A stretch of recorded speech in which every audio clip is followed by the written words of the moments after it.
Hey, good morning out there. How's everyone doing today? Hopefully y'all are doing well.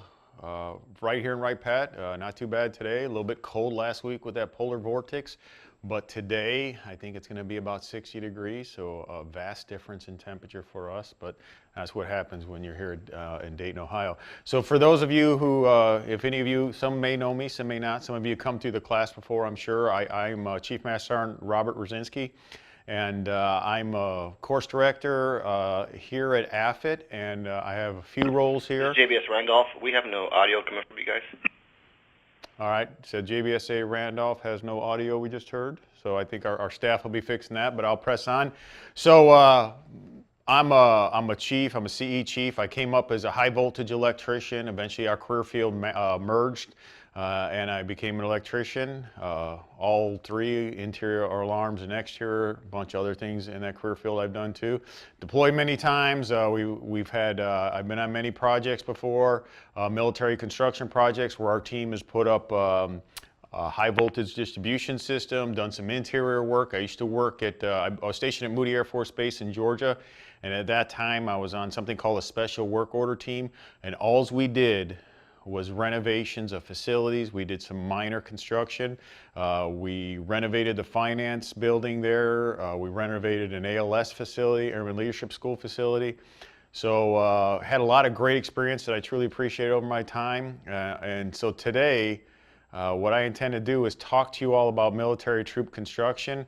It's not going to be per se actual construction. It's going to be things that you all can do to build the skills up in our military force to ensure that when deployed or when needed at a home station, they have the capability and the ability to do their job and do well on these on the different construction projects you may have. So if you see me go off camera, it's because I'm getting a drink of water or something like that, but we're going to go through some slides. What I hope to do is some of you out there, I would like to know that those that have at the bases, I'd like to hear a little bit of what you all are doing for military troop construction as far as your contingency, your troop training project, something that's source reportable, and we'll cover it in the slides. So that's what my first slide is. It says, let me hear about your troop training at home station, but we'll pause that and we'll come back to that maybe a little bit later. FYI, we will definitely be ending this at 10 minutes till 9 Eastern time. I have to get back upstairs and get to a class, so just so you know, 50 minutes, and I think that'll be more enough time to cover what we need to cover. So, when it comes to our military members and the experiences that they may or may not have when it comes to construction projects, when it comes to project management, I mean, it just depends where they've been and what they've done in their career. Obviously, if you've been attached to a Red Horse squadron at some deployment locations, either attached with Red Horse or just based on what you did at those bases, if you were kind of building up a base, you probably had some projects or some construction experience that can translate really well to what we need to do here day in and day out. Additionally, you know, nowadays, what we need our airmen to do with what we have our resources, particularly at a traditional squadron, it's more about preventative maintenance, really, is what our airmen are doing. So they really aren't getting the skills that they need to do day in and day out. So when they go downrange and they have to build something and they don't have civilians or contractors to lean on, they got to do it themselves. We got to do something to develop those skills. So a few years ago, what we did is we decided that we're going to mandate something that was source reportable called a troop training project. In every base that has a PET team, UTC, basically your 26-person ops flight team, every one of those bases should be doing, every year has to do at least one project, and there's some requirements that are within that project that we'll cover in a couple of these slides. And that's what you all should be doing day in and day out to get this construction and project management experience. So what if you don't have a team like that? What if there is a project and you don't happen to be the lead? So what other ways are out there for you all to get experiences as a project manager? So if anyone wants to answer, or I can read the board here with some of the answers, I'll read them out loud, but give me some examples other than a troop training project if you're not in a Red Horse squadron or a squadron that does construction projects like a military construction flight at Ramstein. Give me examples of what you can do to build your project management or construction management skills. Anyone out there? All right, so I'm not getting any kind of feedback out there. I'm assuming everyone's tuned in and hearing. We're just having maybe some technical difficulties. So we have to develop our project management skills, and a project could be anything. I mean, we think of a lot of it, particularly in CE, as a construction project, but there's other things that are out there that are projects that we can do. You know, we always ask what's the value when we look at evaluating our airmen when it comes EPR time. With the new EPR process, we're looking more at what you do related to your job. That's what we're grading you on. But we ask about this whole airman concept, and we encourage our airmen to go out in the community and do different things, to do different things in the wing. So one of the values of doing that is finding the right thing for you and for your airmen is to find a project out there to kind of lead, or maybe a subcommittee on one of those. So for instance, you know, a lot of our senior NCOs, we ask them to be the annual awards chairman of that committee. That's a project. That's managing people, it's managing budgets, it's all the things that's related to a project. And then what you could do is have subcommittees where you have some NCOs or others that can gain those experiences. Additionally, maybe there's something like working for Habitat for Humanity. You can go out there and maybe you can take the lead of building or renovating a home for someone out there, and that's construction management, that's project management, and that's an ability to kind of gain some skills that we may not be able to get day in and day out with what we do in our jobs. So I'm going to kind of talk a little bit about our troop training, our sorts reportable information here. So this is the AFI 10210. Gives you a reference of what I'm talking about here. But if you have this PET team, this 26-person ops flight team, if you will, there's some EAs attached to it too. Every year, and this is kind of neat because over the years, our AFIs have not been clear, but this says you must do one multi-trade project every year. It's something, in the next slide I'll cover the trades you need to have, and there's actual requirements of trades that you need to have on this job. But this is a good opportunity for a senior NCO and other NCOs to do a project, gain them skills at home station. So when we do these, we need to make sure that we're out there and we're picking the right ones that are going to match the skills that we need to get. I think at some bases, from the feedback I get from the field, is that some of these bases are doing these more as favor projects for maybe someone in your leadership chain, whether it's your chief or your commander. So maybe we're renovating a conference room, maybe we're renovating you know, some other conference room or something at the wing that we typically wouldn't do on a project.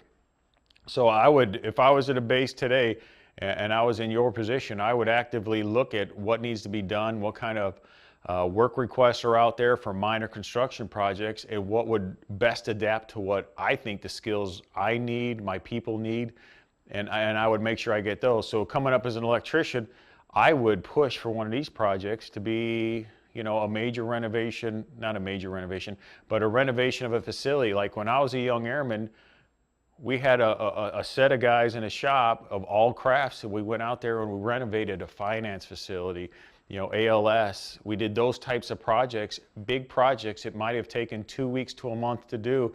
But the pride that I had in those projects, the seeing actually something get done, not changing a battery in an exit light or going out there and do preventative maintenance on alarm systems, it was pretty neat to do that stuff, learn to bend conduit, you know, pulling wire, doing all kinds of calculations to figure it out.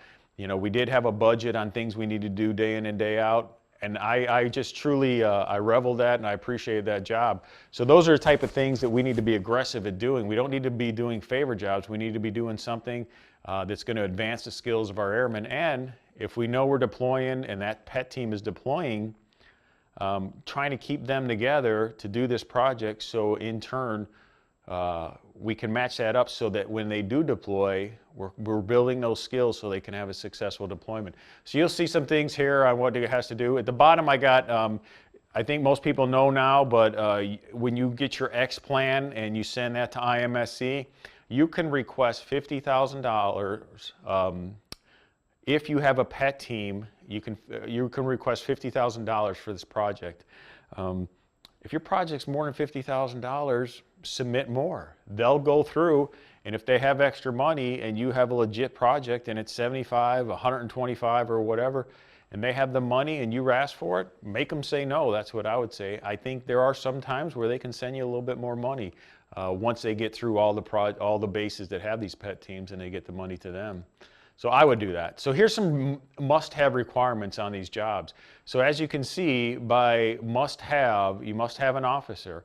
So if someone were to come to a base and ask to walk through your contingency training project, you may want to push a staff sergeant. Maybe you're trying to like highlight them because they're doing a great job.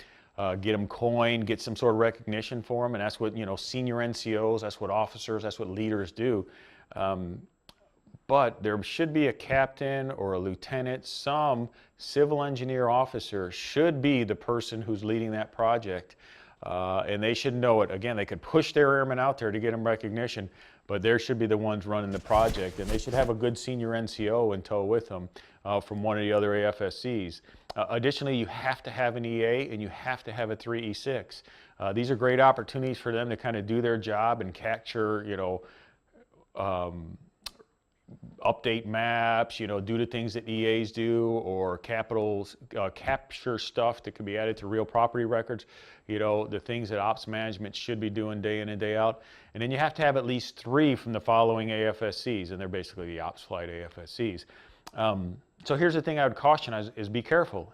If you have a job one year and it's a very structural, oriented type job, and maybe you only have a little bit of something for an electrician or a WIFSM type of person, the next year I would be looking for those jobs that have a lot of work for electrical, a lot of work for WIFSM.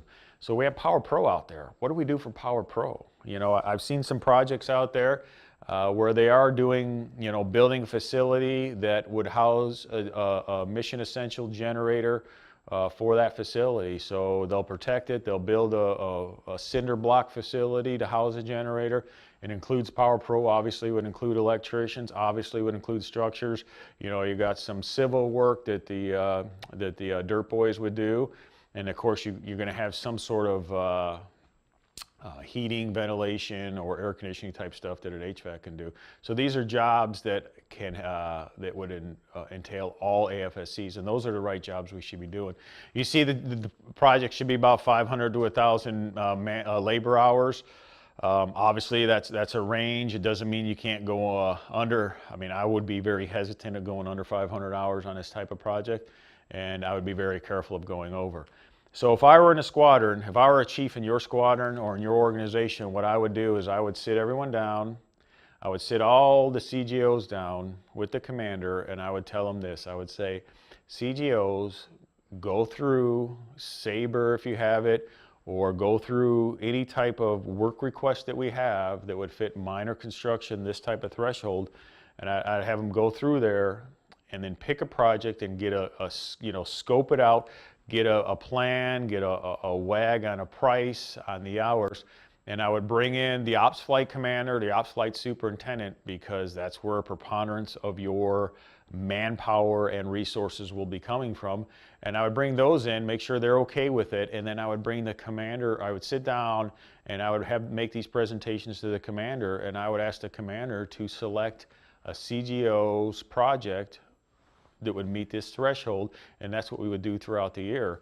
I would have that CGO grab a senior NCO mentor, kind of build that relationship between the officer and the senior NCO corps, and I would give them that time to kind of get this project planned out, scoped out, planned out, and then once it comes in, we actually construct it and do it, and see that project management phase from cradle to grave. I think it would be an excellent opportunity. I think there's some other third and fourth order effects of doing projects like this, and more importantly, we're building our airman skills, but we're also kind of building that cohesion. So if that officer is the person on that pet team and the senior NCO, start building and fostering that relationship at home station, so when we go down range, a lot of that stuff is figured out. They know their strengths and weaknesses, and they know what it takes to work together day in and day out. But that's the intent of what this project is. So here for me is why I think this project is important is I know what it was like when I was in the shop. I know what it was like when I was out on a job. I had to go do, I'll call it RWP because that's what we called it when I was in the shop. But I know I had to go out there and I had to do checks on alarm systems. I had calls to change ballasts in rooms. I had to go change batteries in emergency lights, exit lights, things like that. Not a difficult task. Didn't take a lot of brain power. Didn't take a lot of construction skills. And I always look forward to these big projects because, again, when I came in at Moody Air Force Base, I seen what it did for me and what it did for everyone I worked with. When we were done with the project, it took us, like I say, 2 weeks to a month to do. And then you would look at that project and when you can see something from beginning to end and it gets done and you can see that you did that, there's a lot of pride that you take when you look at that. But it enhanced my technical skills. Back then, bending conduit, doing things like that, I have to say that I had the projects to do that. I did it day in and day out, and I became very competent at doing stuff like that, doing that minor type construction. It built my technical skills. Do I have them today? Obviously, no. But could I get back on that bike and learn them quickly? I think I can because it's ingrained in me. Build confidence. When you do a project, when you build something, when you put something together, I think it makes you a better troubleshooter in the end because you understand, like I say, how something's gone from cradle to grave. So you can understand what's in the system, where something could go wrong. You understand where switches are, where different things are. So it builds your confidence in being a troubleshooter because you kind of understand the method that goes behind the construction part.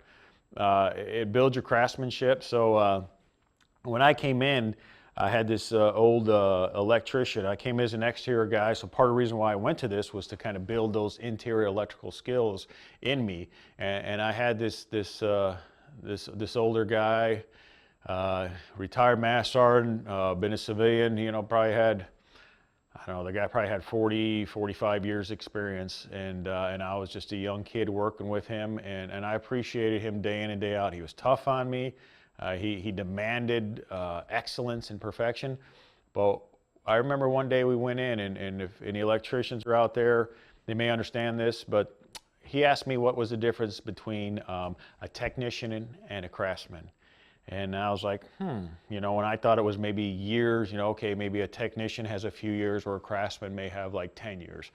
And he said no. So what he did is he went out and he showed me some jobs. So we went out to the jobs, and then we went to this one facility, and you had a whole bunch of conduit runs. You probably had, I would say, maybe a half a dozen sticks of conduit on the wall. And he said, technicians and craftsmen, this is good craftsmanship because you saw the conduit perfectly spaced, they were leveled, the bends were perfect because everyone could see that conduit on the wall. And he says, this is good work by a technician and a craftsman, but let's show you the difference. When you pulled the drop ceiling down and you looked above the ceiling, you could see that a technician would just run it and then just run the blue tube, the Smurf tube, the ENT conduit, whatever you want to call it. They would just run that. There would be, obviously it's a flexible conduit, so you couldn't have any bends in it. It wouldn't be strapped to the wall or anything up above the ceiling.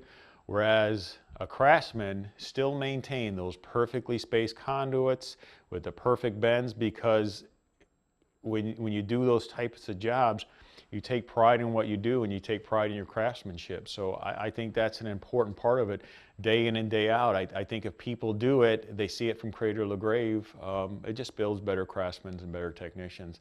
And probably, I don't know, maybe most importantly, is we prepare our airmen to deploy downrange. When you go downrange, you don't always have that civilian with the 40 to 45 years experience to lean on back in the shop. You don't always have a contractor to turn to if you got too much work, too much maintenance you got to do to get the job done. When you're downrange, sometimes you and your team are the only ones that can do the job. So it prepares our airmen for deployments, and it's what we do day in and day out. So what I'd like to do is I'm going to tell you all a little story of of a project I was able to do when I was deployed, and what I want to hear out there is hopefully we can get some people to chime in. I know some people are in the mic, but I'd like to hear what some of the projects you all are doing day in and day out at your base. More importantly, these contingency training projects, and I want to know what are some of the barriers you have in getting this stuff done. You know, what is impeding you? What is preventing you from getting out there and doing these types of projects to prepare our military members day in and day out? So I was deployed to Pakistan many years ago, you know, part of project management is that you know, you have these critical paths, you have these paths that you have to do, these tasks. You know, if you do a Gantt chart and you have all these tasks lined up, and some of the tasks are going on, multiple tasks at one time to get the job done. You get a timeline, you know, and you know, your resources, your time, you know, managing that and getting that to be accurate from the start and maintaining that to the end is always a challenge.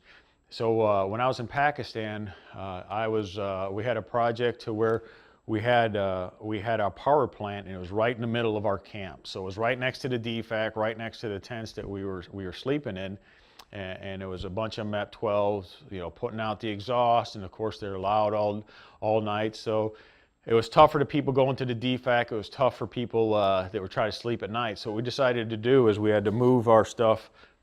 We moved our power plant. It was about a mile and a half away from the camp. So what we did is we had to put this cable that would go from the new power plant and then come back and then, you know, hit all the SDCs and everything to distribute the power throughout the base. So we had a trencher, you know, had the big wheel on it, big piece of equipment to help us out to build our trenches. Well, in Pakistan where we were at, the ground was it was almost like, I mean, it's so tough, so it was like concrete almost. So as we put the wheel in to start doing our trenching, you know, we got going a little bit. We were putting our stuff in there, our cable in there, we were burying it. We had a bobcat to backfill it. And then all of a sudden one day, lo and behold, Murphy shows up and it broke. Our trencher broke. So there was no way that the limited manpower we had could dig that trench in time to complete this project. So I had no choice. I had to go. In Pakistan, we couldn't go downtown, we couldn't go off base. We're very limited on what we could bring on base because of the threat in the environment. And so I decided to go to contracting and said, you got to find something for me. You got to find me a piece of heavy equipment, you know, whether I drive it or you get a driver, whatever it is. We had dirt boys there that could maintain, hopefully, drive the equipment based on what it could be. I said, but I need to dig this trench. It was 36 inches by 30 inches by 1.4 mile trench. So after about a week or so, contracting called me up and they said, hey, we have your trencher at the gate, you need to go pick it up. And they kind of chuckled when they hung up, and I'm like, oh, that seems odd. So I went to the front gate and I'm looking for a big piece of equipment. I couldn't find it. There was no equipment out there, and I'm like, what's going on? Where's this equipment? And all of a sudden, some guy came out to me. He goes, hey, how you doing? You're the one who needs the trench dug. And I said, yeah, I do. I said, where's your equipment? I don't see it. And he says, oh, I don't have equipment. No worries. And then about 25 or so Pakistanis came up, and they all had little shovels. They didn't have shoes. They were some of the poorest people I've seen ever in life. And they all came up, and I said, are you sure? You know this is 1.4 miles. I was trying to do calculations in meters, and he said, no problem. And he went out there with the chalk. They had chalk bags. They had some like foremen that had chalk bags. And every day, each guy was supposed to dig 25 meters to get that trench dug. And I needed it done in about 2.5 to 3 weeks to maintain my timeline. And to my surprise, we helped them out. We had a bobcat, we had some other equipment, we helped them out where we could. But they got that thing done on time. They worked hard and they did a great job. And the thing that was most humbling to me is I was able to maintain the project, maintain the resources. You know, we met our resources threshold. We met our benchmark for timeline. We stayed on schedule. But the most humbling thing I ever seen, probably almost in my life, was when we were all said and done. I was so appreciative of these you know, poor people who had no shoes, just working hard, making. I think they made like $20 in that almost 3-week period. They were happy to get that $20. They got fed every day. It was the most humbling thing. So I went up to them and I felt like I had to do something. So I said, let me do something for you. What do you all need? What do you want? You know, you go to a foreign country, it seems like everyone wants American cigarettes or something like that. So I was like, I knew I couldn't do that. So much to my surprise, when I asked that question, they all wanted shampoo. I was in a different environment. We had a small BX, so it was hard to get all the shampoo, to give everyone a bottle of shampoo. So I got the whole camp together, kind of told the story, and then I asked them all to kind of give me any extra shampoo or conditioner they had. I managed to give them all 3 bottles of shampoo, and I never seen people so happy to get bottles of shampoo in my life. So it's pretty amazing, pretty humbling story, but an example of things that we run into when we're downrange. We don't have the resources to tap into. We can't go downtown and get a contractor. We can't go downtown and rent a piece of equipment. So we gotta find ways to do that. We did go through get a contractor, but it was different than what we would get when we're here in the States or in a more developed region of the world. So I'd like to go out there and just get some people to chime in and give me some examples of what you all are doing day in and day out, or what you're doing for these these contingency training projects, and give me maybe some successes, or give me some things that are prohibiting you from getting these things done.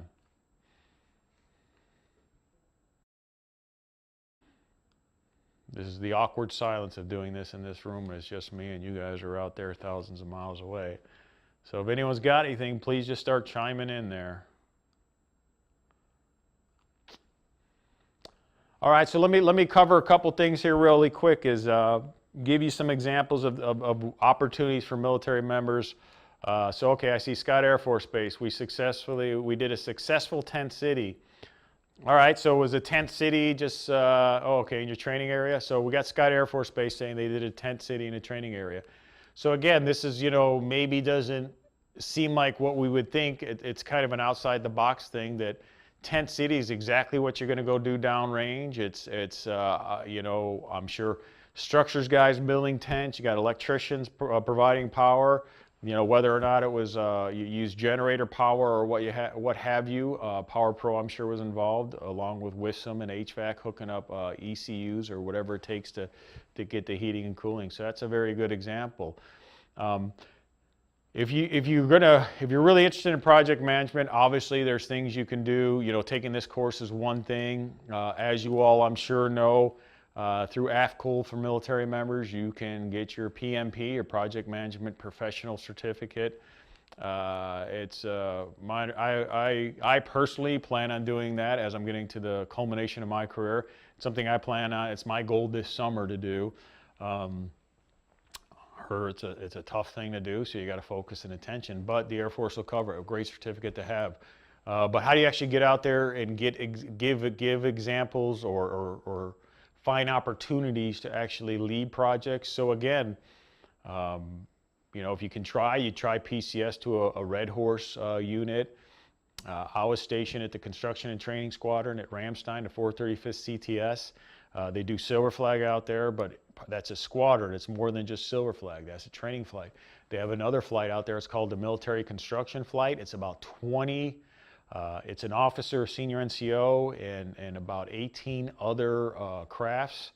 Ops flight, not a Power Pro person, not a bug guy, and you have some EAs in there, and they would go all throughout Europe, and they would do these minor exercise-related construction jobs, so supporting some sort of named exercise, not a contingency type thing, but maybe you know, there's some stuff in Lithuania that the pilots were doing. They would go support that. But they also did some humanitarian civic assistance jobs out there. So they would go to countries, particularly in the Eastern European area, and they would renovate senior centers. They would renovate schools. I mean, they went to a base in Belgium, and they built a playground for the kids. So they did some great work there, and it was a lot of NCO, staff sergeants and tech sergeants, depending on the size of the project, that would be the ones that would be leading this project, managing this project from cradle to grave. And if you can't find those opportunities, you can't get to PCS, maybe you volunteered, or for some reason you just can't get to those types of jobs, you know, and maybe your deployments are to bases that doesn't have this type of stuff. Again, I'll reiterate the fact that there are opportunities if you think outside the box at your home station. Project management is, even though we're CE, and you think of project management, you want to lead a construction project, project management also entails things like, you know, volunteering it with your top 3 annual awards dinners, but there's other things going out there. They always need people to do, you know, so, you know, we got things that support the marathon here at Wright Pat. You have projects that may occur downtown. Maybe your base has 2 miles of interstate that they're in charge of cleaning up. Another opportunity I had that was not CE related, but an opportunity I had is when I was stationed at Malmstrom Air Force Base, we had something called Mapril cleanup. And the last weeks of April and May, the base would go downtown, we'd take our dump trucks, we got it all cleared through legal, and we would go downtown and we'd drive through these little routes, and we would just clean up along the Missouri River. We would help some elderly people remove a refrigerator or a dryer from their home, things like that. But I was tapped to be the base's representative, and I got to work closely with the Chamber of Commerce in Great Falls, Montana, and I got some good skills because I had to find. I mean, even though it was volunteers, you know, I had to get the volunteers out there. So how do you do it? So working with the Chamber of Commerce, you know, we thought of some things. It taught me a little bit to think outside the box. How do you get people out there? Well, you give them money or food, right? That's what I think. So I convinced the people on the Chamber of Commerce to talk to the restaurants in town and give me free lunch coupons to different restaurants. So it started out where like maybe the local KFC and I think the Golden Corral gave like 25 free lunches. And then it was pretty awesome to watch because after that, of course, all these businesses are competing. So there was no way that one business could give coupons and I couldn't. So basically, a whole bunch of restaurants in Great Falls gave, and I had like 500 free lunches to give away to our airmen who were volunteering to do this stuff. And it was a great turnout, and it was a great opportunity for me to build some leadership, some project management skills. You know, I had limited resources, so it taught me a way to expand them. And of course, you had to work with the schedule and all those other things that are important to managing a project. So are there any questions or concerns out there? Any kind of comments that we can, if you all can type them in or call them in? If not, we'll be wrapping this up.